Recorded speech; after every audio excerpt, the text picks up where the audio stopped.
We all often face some kind of difficulties in life, and challenges keep coming our way. But when we face them with courage and keep trying to overcome them, God surely shows us a way out. A boy named Ashish was living his life facing such difficulties. But then God showed him a new hope, and today we will see that in this interesting story. Passion needs discipline. In a small village surrounded by wheat fields and dusty roads lived a 7-year-old boy named Ashish. He was tall, with strong hands hardened by work, but his eyes carried the innocence of someone who still dreamed. His father, once a respected carpenter, had passed away 5 years earlier, leaving behind an unfinished workshop and a family struggling to survive. Since then, Ashish had taken on the responsibility of caring for his widowed mother and younger sister. Ashish just wanted to earn money so that he could feed his mother and sister. He started working as a shop helper, but after a few days he quit because it didn't pay much. Then he worked as a laborer for some days, but even in that work he didn't achieve anything. After that, he worked at a tailor's shop for a while, sewing buttons on clothes and doing overlocking. But even in that job, his heart wasn't fully in it. One day his mother called him over and said, "Son, if one day you are in a dark room and all the windows and doors are locked, what would you do to save your life?" Ashish said, "I would do everything to get outside so that my life is saved." He realized the situation. That time magical thing happened. Ashish realized that he should work in his father's workshop and make himself begin as a carpenter. Most boys his age spent their days studying or playing. But Ashish's days began before sunrise with the sound of hammering and the smell of sawdust. He had become a carpenter not out of choice, but out of duty, and yet, deep within, he had grown to love the craft. Ashish had only one dream: to restore his father's workshop into a place of pride, where people would come not just to buy furniture, but to see creations built with love. But dreams in villages are often crushed by poverty. Many mocked him. 17 years old and he thinks he's a master carpenter. Villagers would sneer. "Better find another job, boy. Carpentry won't feed your family."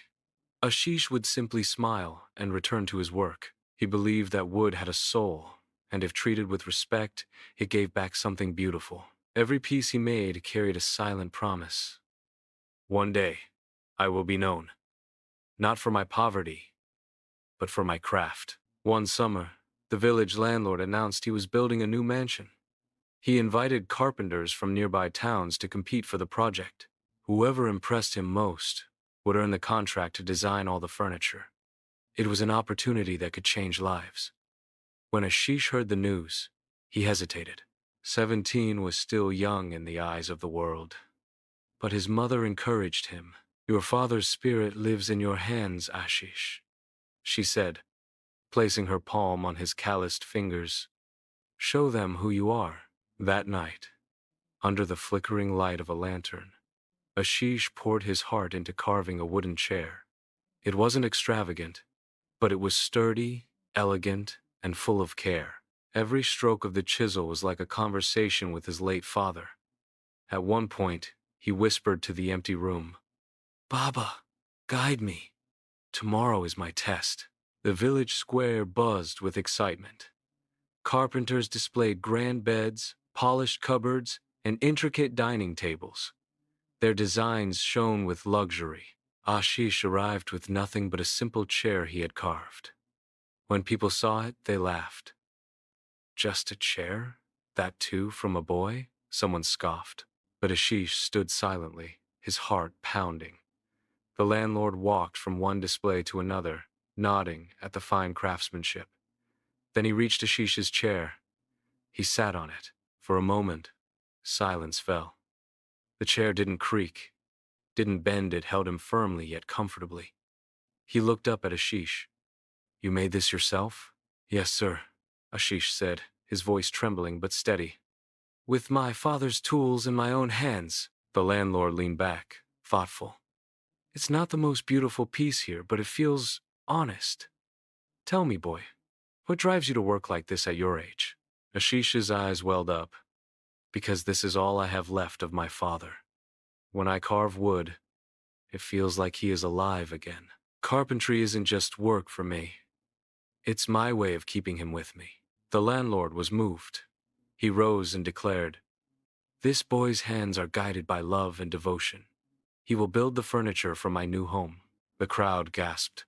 The same villagers who had mocked Ashish clapped now, some with shame, others with admiration. His mother, watching from there, pressed her hands to her face and wept with pride. From that day, Ashish's life transformed. He worked on the mansion project with tireless dedication. Each bed, table, and cupboard he made carried not just skill, but heart. Word spread across villages about the young carpenter whose furniture seemed to tell stories. Within a few years, his workshop became famous, and people traveled long distances to see his work. But Ashish never boasted, never forgot the chair that changed his life.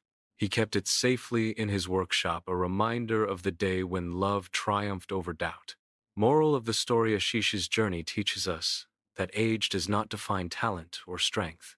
What matters most is passion, dedication, and the courage to hold on to dreams even when the world mocks you. True success is built not only with skill, but with love, patience, and an unshakable belief in oneself. We should always believe in God's plan is better for us. No matter how is the situation, God will definitely show us a new way.